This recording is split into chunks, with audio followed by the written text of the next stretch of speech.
Oh, it is. Oh, okay. Oh, Victor. Okay. Victor, the mic's on. Got it.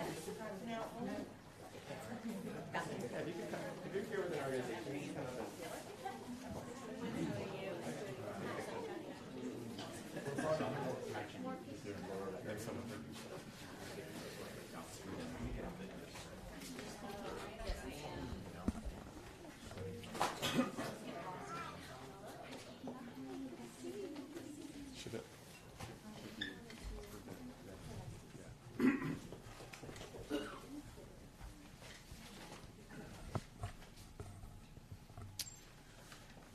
Okay, good morning.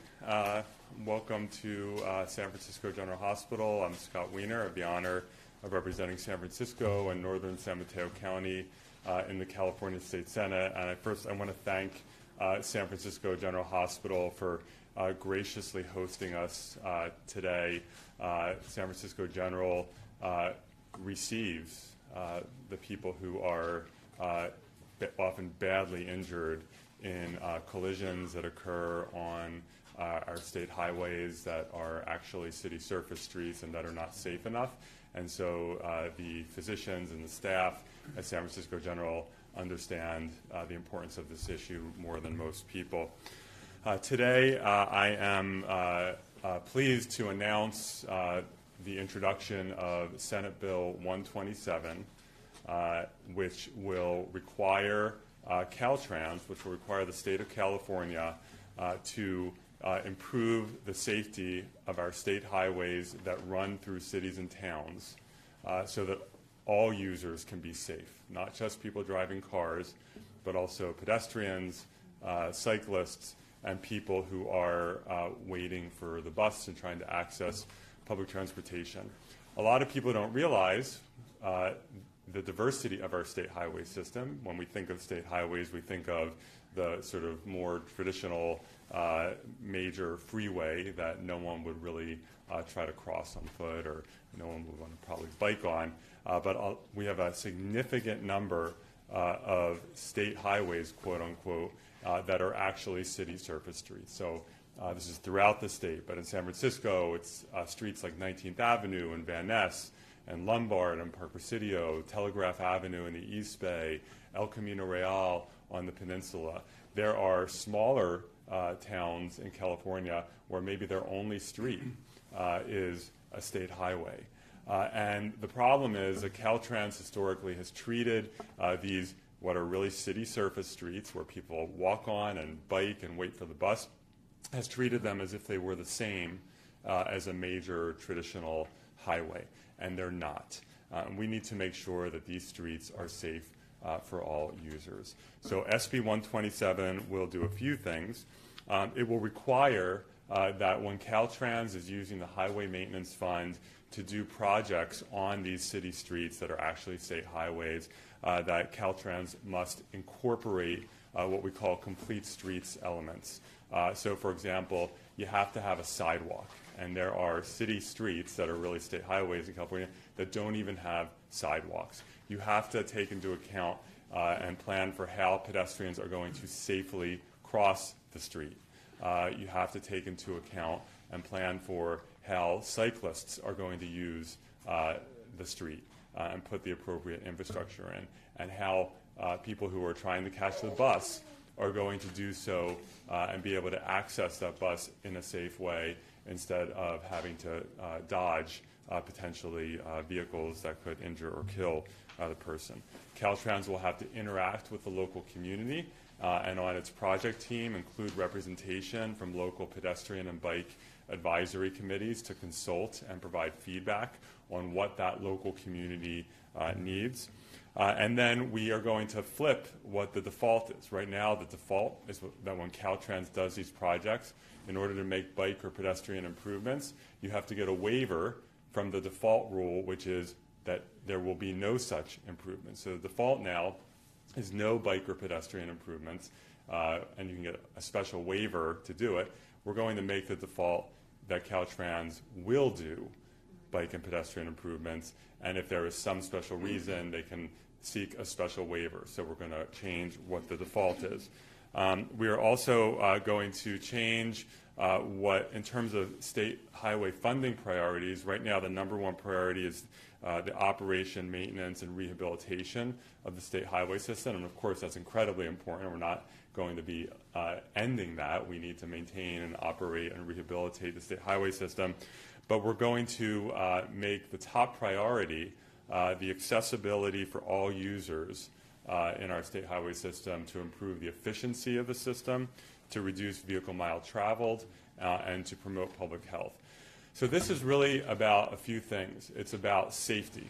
We want to make sure that people, the pedestrians, cyclists, people accessing transit are not being injured and killed on our state highways in our urbanized areas. We don't want anyone to be injured or killed, but we want to make sure that people can use these roadways in a safe way.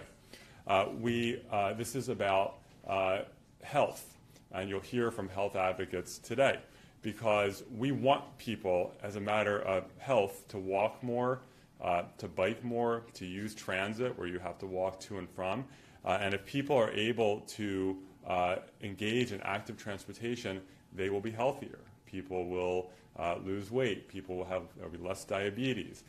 People will have healthier hearts, healthier cardiovascular systems. But when we make it unsafe for people to walk and to bike and to use transit, we are basically stopping them from engaging in that just regular daily physical exercise that is so important for human health.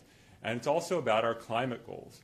We know that in California, 40% of our carbon emissions come from transportation, and it's going up. That's the one area in California where carbon emissions are going up. And the only way we're going to change that, in addition to electrifying our transportation system, is to give people viable options to use transit, to bike, and to walk, to have that diversity of choices.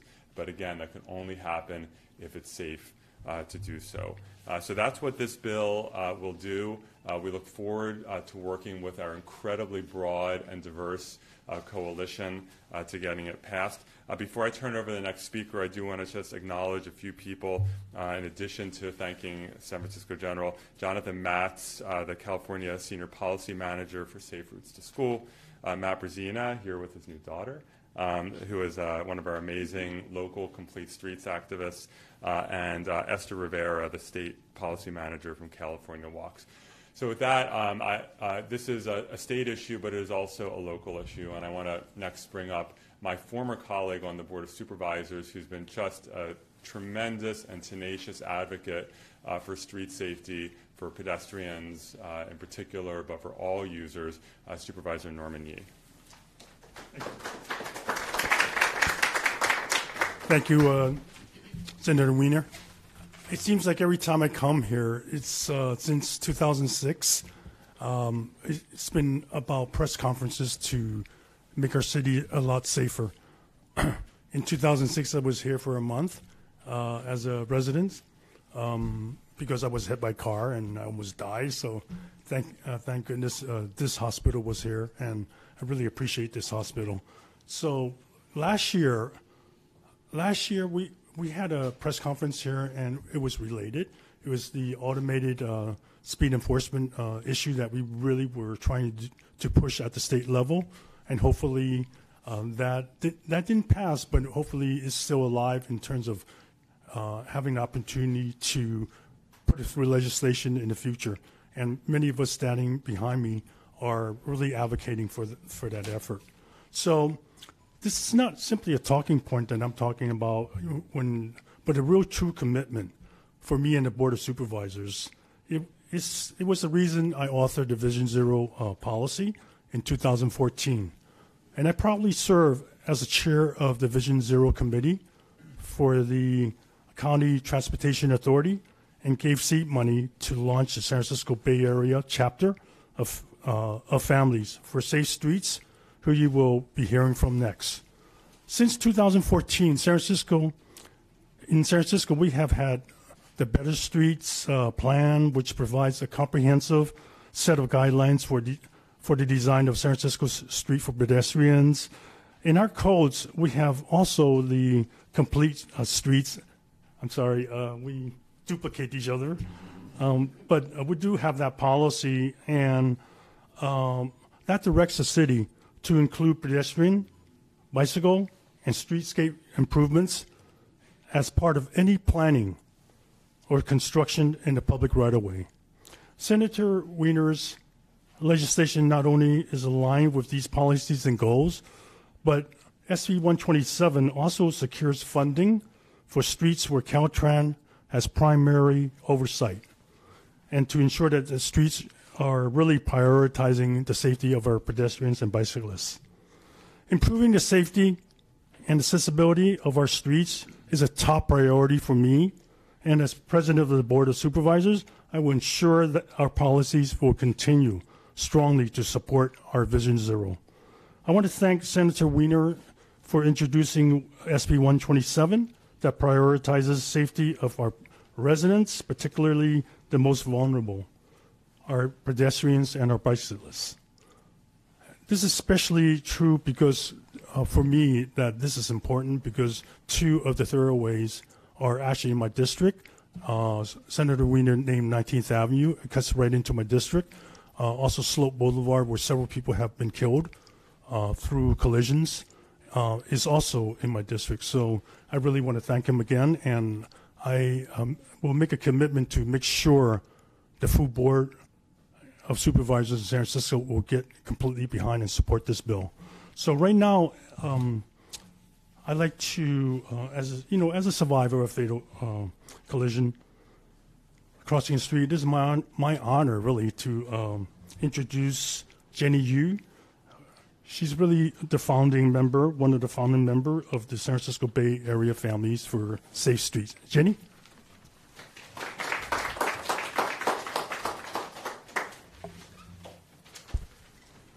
Good morning, everyone.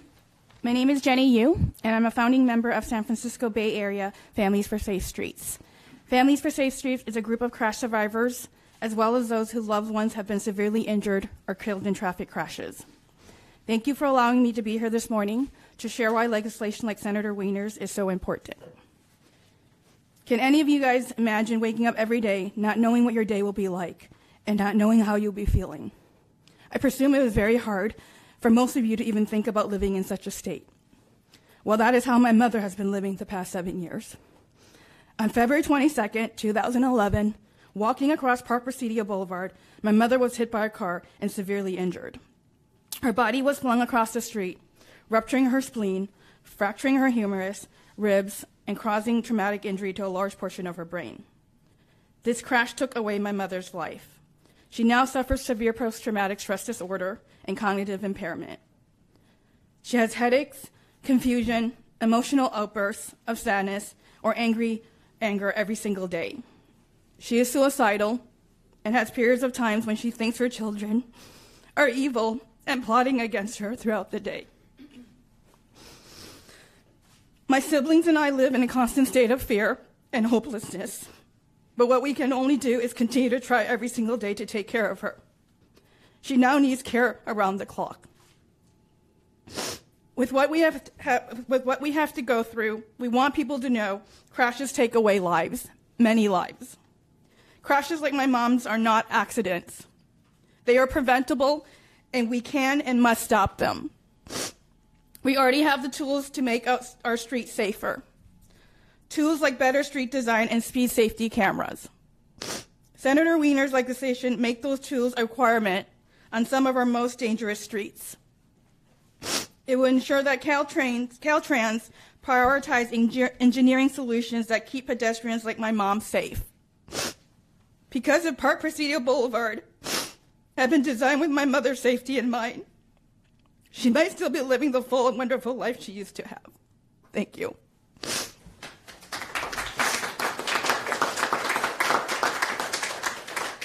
Now I want to introduce Dr. Rebecca Plevlin. She is a trauma surgeon of San Francisco General Hospital. Good morning, everyone. I'm Dr. Rebecca Plevin, and I'm a trauma surgeon here at Zuckerberg San Francisco General Hospital. As the city's only level 1 trauma center, we see the most seriously injured patients, thank you, who are transferred here directly in order to obtain the highest level of care by our trauma teams. We treat approximately 4,000 people here a year just for trauma, and nearly half are injured in traffic collisions. That means that a surgeon's pager goes off 5 times a day, every day, to go to the emergency room and assess and treat a patient who is injured in a traffic collision. Among those hospitalized from their injury, approximately half are pedestrians or cyclists. And in the last 2 years, over 3/4 of the traffic deaths in San Francisco were people who were walking or biking. For us, this public health crisis isn't an abstract concept. It's a reality that we witness over and over again with our patients. The injuries sustained by our patients most tragically claim lives, but as you just heard, for people who survive their injuries, many face a long recovery that may never fully restore them to their previous level of health. This reality can be devastating not just to our patients, but also to their families, friends, and communities. This is why, since the very beginning, doctors, nurses, and staff from Zuckerberg San Francisco General have been partners in Vision Zero SF, the city's initiative to eliminate traffic deaths and reduce severe traffic injuries. Our collaboration was born from the understanding that as trauma specialists, we have data and expertise that can help public health epidemiologists understand the most critical issues facing our city street users.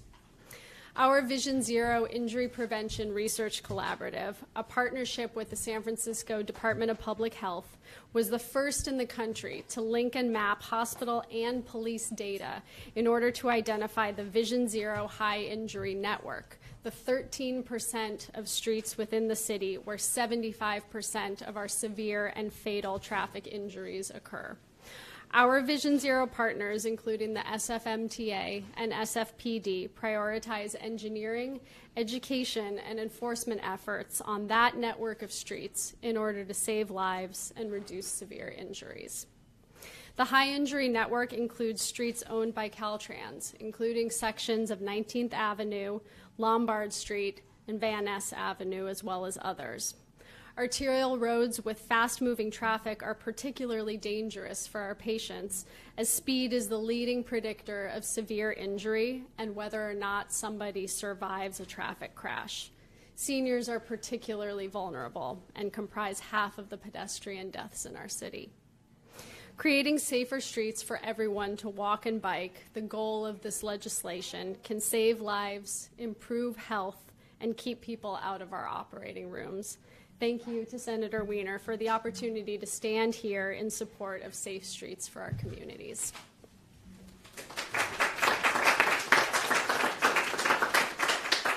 And now I'm going to introduce Linda Kamushian, the Senior Policy Advocate for the California Bicycle Coalition. Good morning. Thank you. My name is Linda Kamushian, Senior Policy Advocate with the California Bicycle Coalition. I'm also joined here today with our state partners and co-sponsors of Senate Bill 127, Esther Rivera from California Walks, Jonathan Matz of Safe Routes to School National Partnership, and Jamie Morgan of the American Heart Association. We are collectively working to advance policies at the state level that promote health, reduce disparities, and bring bikeable and walkable communities to Californians across the state. And we want to mention here that every day, poor street design causes hundreds of preventable injuries and deaths, as been said, on our roads.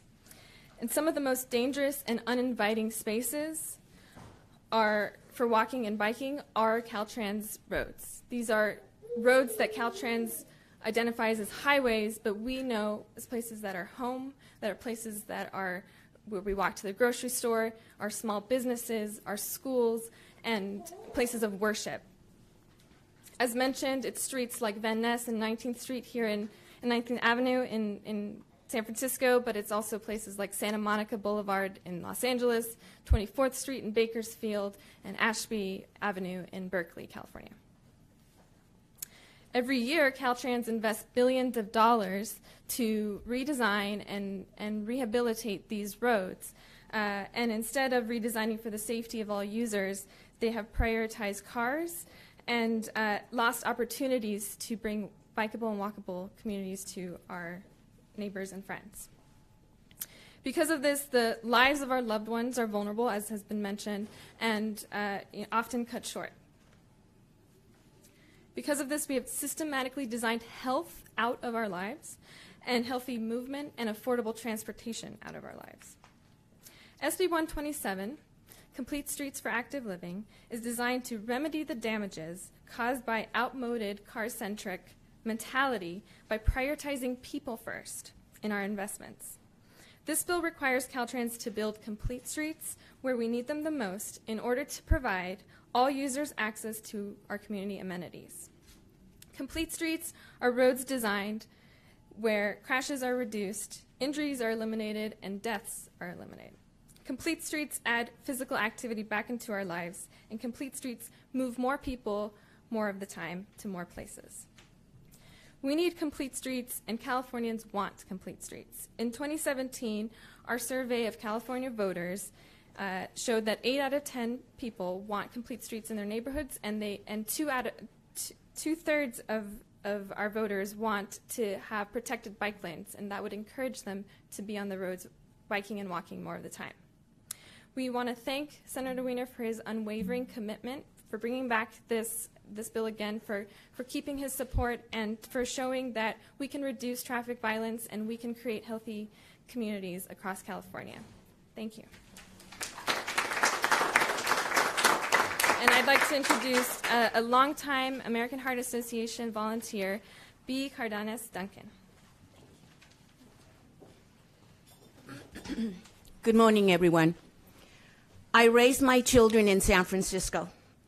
I now have grandchildren and great-grandchildren. The ability to safely walk to and be active on public parks and playgrounds are cherished memories for my family.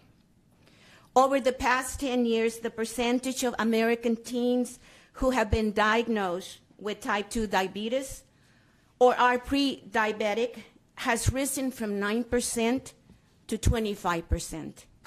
If trends continue, nearly 1 in 2 Latino and Black children, which are my family, born after the year 2000, will develop type 2 diabetes in their lives. Nearly 80% of U.S. adults and 75% of adolescents do not currently get the recommended amount of physical activity each week. The maintenance of sidewalks and bike paths can have positive effects on children's and families' health and physical activity levels. Communities with streets that include bike lanes, sidewalks, crosswalks, and curb ramps improve everyone's healthy, making it easier and safer to be active. And as a 71-year-old senior citizen, this is very, very important to our senior citizen community if we are going to continue with our physical activity and doing the things that we should be able to enjoy in a safety environment. I have been an American Heart Association volunteer for more than a decade now, and the organization is proud to co-sponsor Senator Wiener's Complete Streets Bill. Thank you, Senator Wiener, for taking this endeavor, and we will be there to support it all over the state. Thank you so very much. See, I get all excited. And now I would like to introduce Brian, that he will speak to his organization. Thank you so very much. Thank you, Brian. Yes.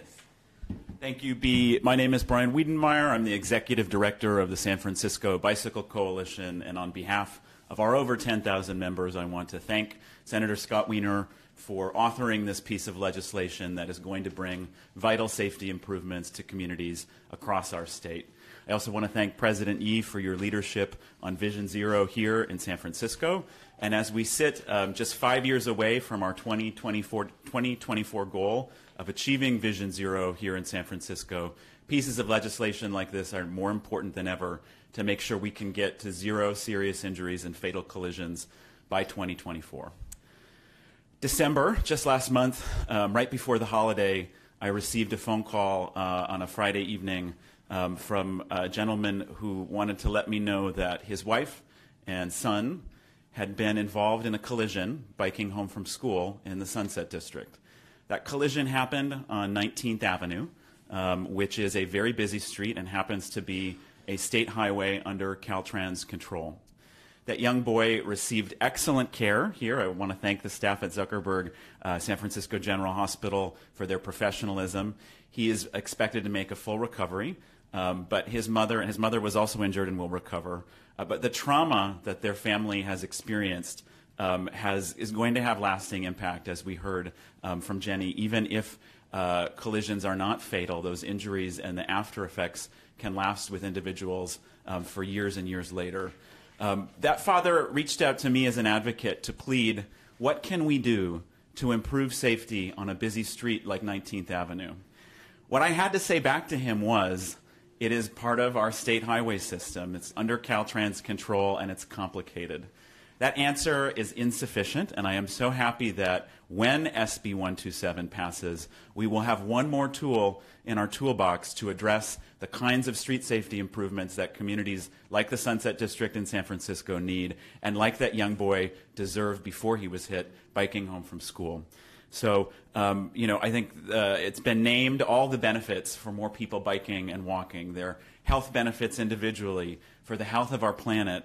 None of that happens if people think biking and walking is unsafe. If it's even perceived to be something that's less than safe, we're not going to grow the numbers of people who are choosing to walk, choosing to bike, and benefiting the health of themselves and their communities and our planet. So I'm so happy to be here today with our partners from the American Heart Association, California Walks, SF General, and Senator Wiener and President Yi to support SB 127 and give communities like San Francisco one more tool to improve the much-needed safety on the streets that people walk and bike on every day. And so with that, it's my pleasure to introduce my friend and colleague, Jody Medeiros, the Executive Director of Walk San Francisco. Thank you. Thank you, Brian. My name is Jody Medeiros. I'm the Executive Director of Walk San Francisco. We are the 20-year-old pedestrian advocacy organization working to make our streets safe and enjoyable. Thank you, Senator Wiener, for this important legislation that will get us to Vision Zero. San Francisco has several deadly streets that have been tough to get traction on for pedestrian safety improvements because of their state highway designation. And Senator Wiener's Complete Streets legislation will help finally remedy this by making Caltrans the roads in their purview accessible to all users, including the people walking, biking, who are most at risk, as we've heard today, of severe crashes and fatalities.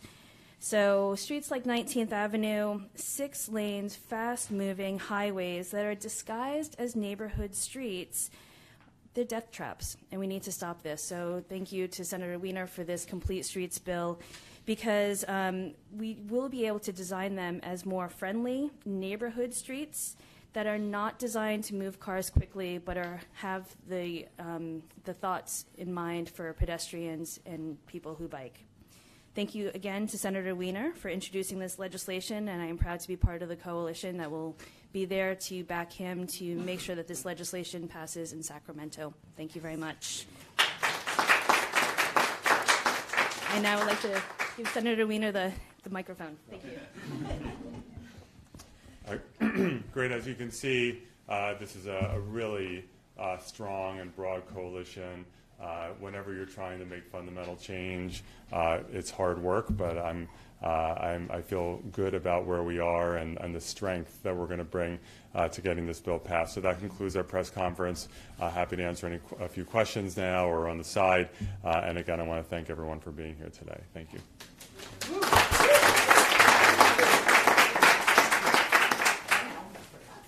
Senator, what are you going to do to educate the tourism industry that not be aware of these particular type of bills that can help them understand when they come here these other rules?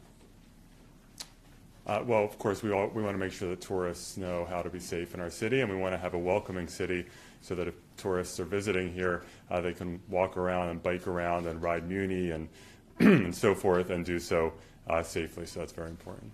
about Lyft and Uber? Anybody who drives sees them parked in the street quite often and doing things that normal cabs don't do and normal drivers don't do. I would beg to differ there.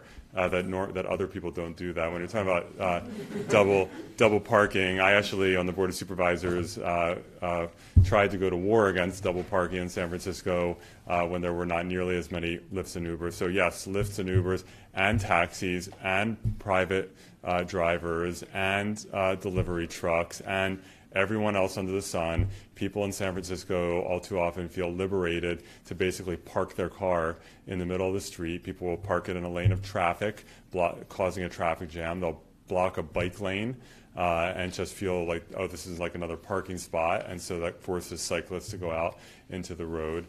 And it's a big problem. And I have been, frankly, a critic of our city agencies, particularly the MTA and particularly SFPD, for not taking double parking seriously enough.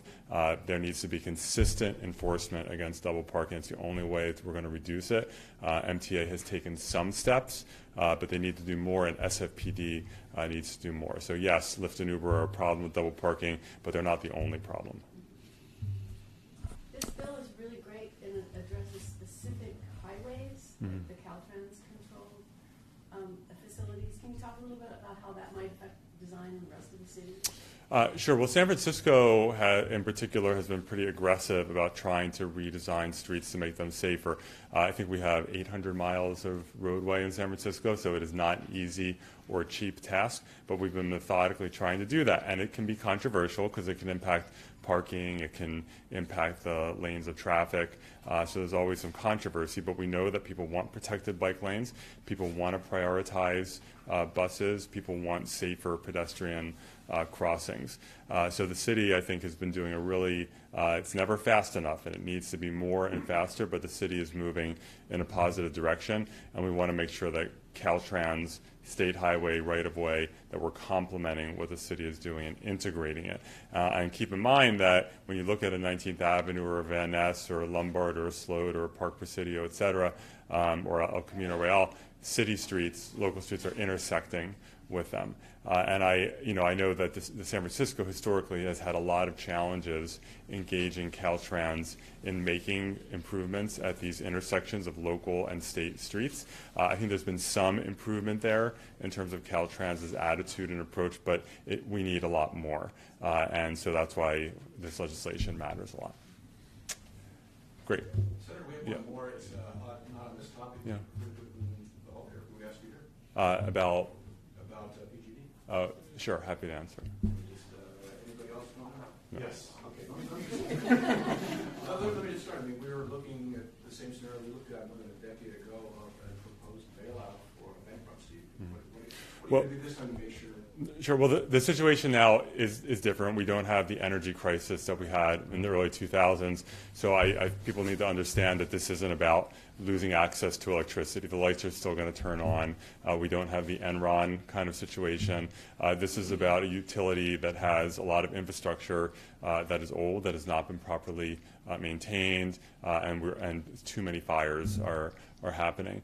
And so PG&E has indicated it'll go into bankruptcy and reorganize. I do not know what is going to come out of that bankruptcy. They've already given signals that they're going to sell off their natural gas division, that they may sell their downtown San Francisco office buildings and leave San Francisco. I think everything needs to be on the table, and so there's been discussion about breaking up the utility.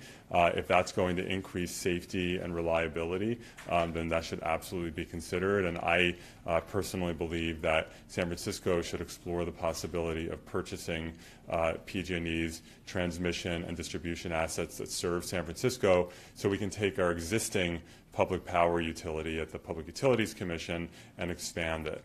So everything needs to be on the table, and we need to explore all these possibilities. We also need to make sure we're protecting PG&E's workers. Those workers are part of our community, and they deserve support and protection. And we need to make sure PG&E does not backslide on its clean energy obligations. It's the largest utility in California. We need to get to 100% renewable energy, and PG&E, or whatever succeeds it, needs to be part of that equation. Great. Okay, thank you very much, everyone. Thank you.